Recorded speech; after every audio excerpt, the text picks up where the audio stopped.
Hey there, I'm Galina. I'm 28, and I've got this wild knack for transforming spaces into something magical. Interior design isn't just my career, it's my passion. Give me a drab room, and I'll turn it into something that looks like it's straight out of a glossy magazine spread.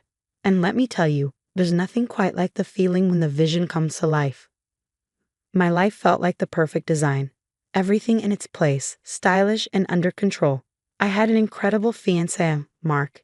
He's an engineer, brilliant and not to mention, adorable. We were in the middle of planning our wedding. And let me tell you, Pinterest had nothing on our ideas. Babe, what do you think about a rustic chic theme?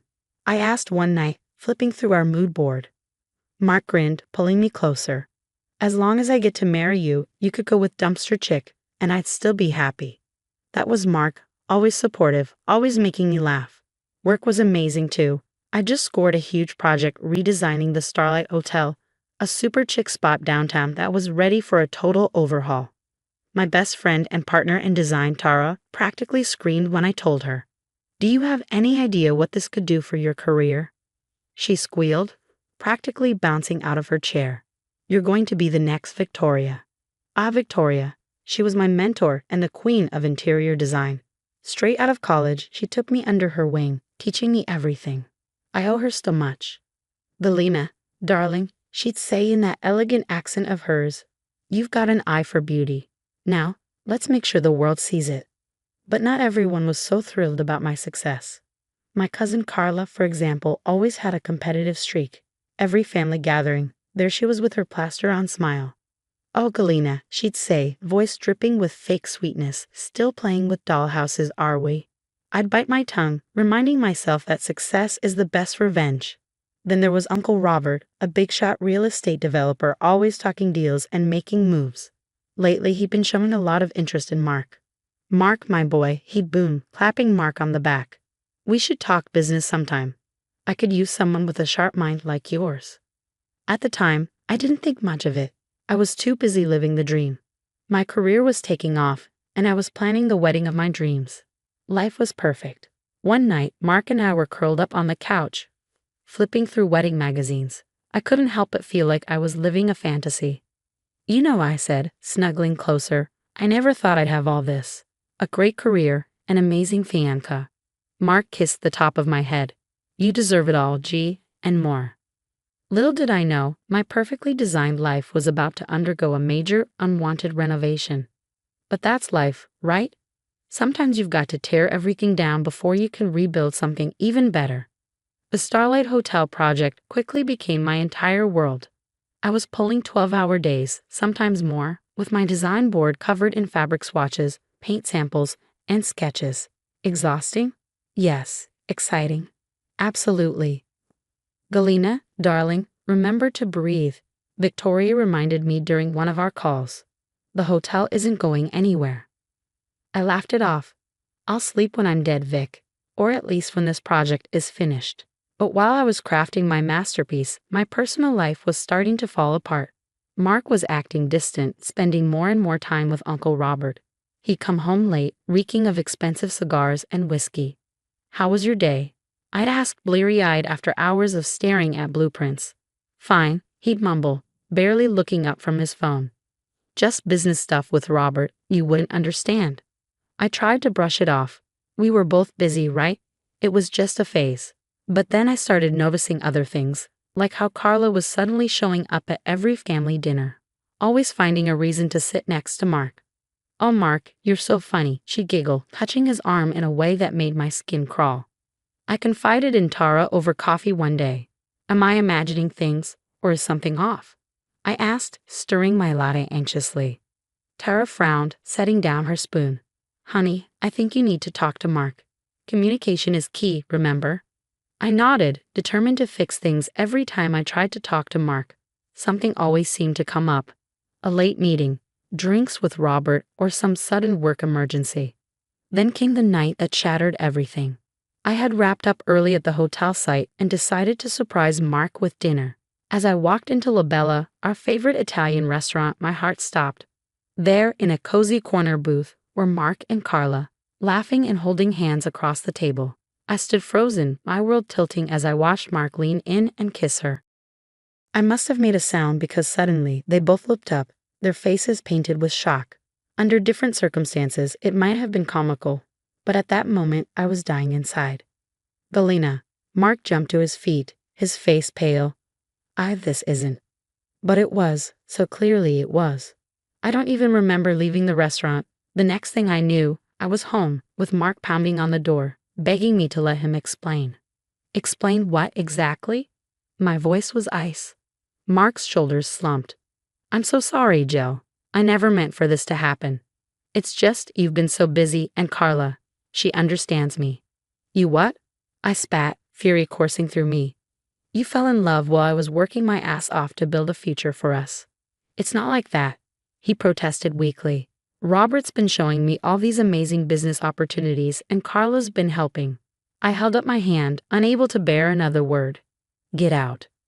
Galena, please. I said, get out. I screamed, grabbing the nearest object, a vase he'd given me, and hurled it against the wall. It shattered spectacularly, and with it, my life. Mark hesitated for a moment before leaving. As the door clicked shut, I sank to the floor, surrounded by broken glass and broken dreams. How had everything fallen apart so fast? What had I done wrong?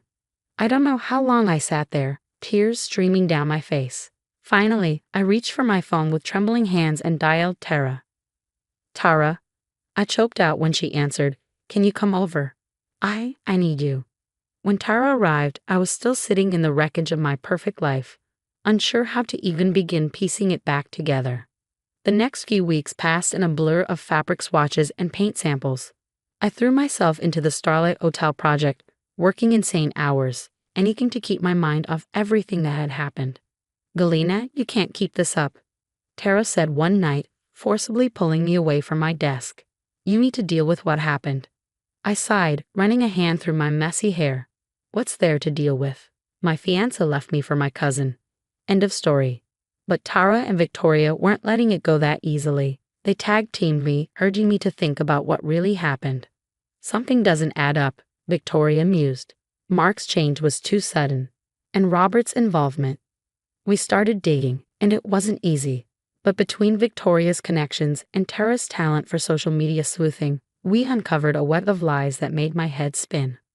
Look at this, Tara said, pointing to her laptop screen. All of Robert's recent projects are failing. He's desperate for cash. Suddenly, everything clicked. Robert's interest in Mark, the late-night business meetings, Carla's constant presence. He's using them.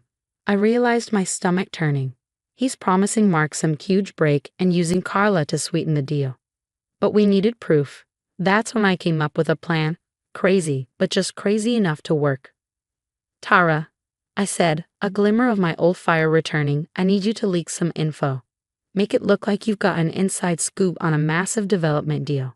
Something irresistible. Tara grinned, cracking her knuckles. Oh honey, leave it to me. I'll make it so juicy they'll be drooling. We crafted the perfect bait. A fake luxury condo project with the promise of sky-high returns. Tara accidentally let it slip at a family gathering, making sure Mark and Carla overheard. It worked like a charm. Within days, Mark was calling, trying to wheedle information out of me. Come on, G, he cajoled. For old time's sake, this could be my big break. I played dumb, pretending I didn't know I was being manipulated. Meanwhile, I documented everything, every call, every text, every chance encounter engineered by Robert. The clincher came when I accidentally left some fake blueprints in my car. Mark and Carla took the bait. Hook, line, and sinker. They've invested everything, Tara reported, her eyes wide. And I mean everything. They even took out loans. I should have felt triumphant. Instead, I just felt tired. What about Robert? Victoria asked, her eyes gleaming with anticipation. Oh, darling, she said with a sly smile, Robert's in so deep he can't see daylight. He's betting it all on this fake project. As I looked at the mountain of evidence we gathered, fake contracts, recorded conversations, bank statements, I felt a strange mix of satisfaction and sadness. You know, I said quietly, part of me hoped we were wrong. That there was some explanation that didn't involve Mark being this.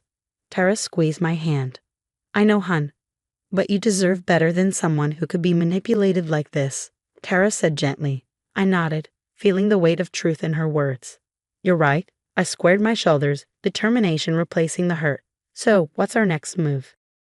Victoria's smile was sharp, her eyes gleaming with a predatory spark. Now, my dear, we wait. Let them dig themselves in deeper, and when the time is right, we pull the rug out from under them. A fierce sense of justice surged through me. As I looked at my friends, my real support system, I realized something important. My perfect life may have shattered, but from the pieces, I was building something stronger, something unbreakable. Ladies, I said, raising my glass of wine, here's to Karma. May she be swift, merciless, and wearing killer heels. We clinked glasses, laughing for the first time in what felt like forever. For the first time in weeks, I felt like myself again. Watch out, world, Felina 2.0 was on her way, and she wasn't taking prisoners. The day of reckoning came faster than any of us expected. One minute, Uncle Robert was bragging about his latest sure-thing investment. The next, his empire was crumbling like a sandcastle at high tide. I was putting the finishing touches on the Starlight Hotel's grand ballroom when Tara burst in, waving her phone. Jell, you're not going to believe this. Robert's company just filed for bankruptcy. It was like watching dominoes fall. Robert's string of bad investments, combined with the non-existent project that Mark and Carla had thrown all their money into, spelled financial disaster for the entire lot of them. I didn't have to wait long for the fallout. Mark showed up at my door, looking like he hadn't slept in days. Felina, please, he begged, his eyes bloodshot. I've lost everything, the money, my job. Carla left me. I need your help. I looked at him, the man I once thought I'd spend my life with, and felt nothing. No, I said simply. His face crumpled in disbelief. But we were going to get married. Doesn't that mean anything? I laughed, but it was hollow, empty of any humor. It meant everything to me, Mark, but clearly it didn't mean enough to you. I know all about Robert's manipulation and how you and Carla fell for it. Hook, line, and sinker. The color drained from his face. You knew? I knew. I crossed my arms, feeling stronger than I had in months. I know everything. Now get out. As I closed the door on his stunned face, a weight lifted off my shoulders. The burden of what might have been was gone, and I felt lighter, freer. The next day, I made an anonymous call to the financial regulators, tipping them off about Robert's fraudulent practices. It was the final nail in his coffin. Meanwhile, the Starlight Hotel project was a smash hit. The grand opening was a who's who of the design world, and I was the star of the show. At the after-party, Victoria hugged me tightly. Darling, you've outdone yourself. This is just the beginning for you. She was right, riding the wave of success. Tara and I decided to start our own firm.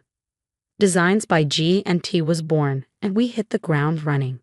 1 year later, I stood in our sleek downtown office, looking out over the city. Our firm had a waiting list a mile long, full of high-profile clients eager for our touch.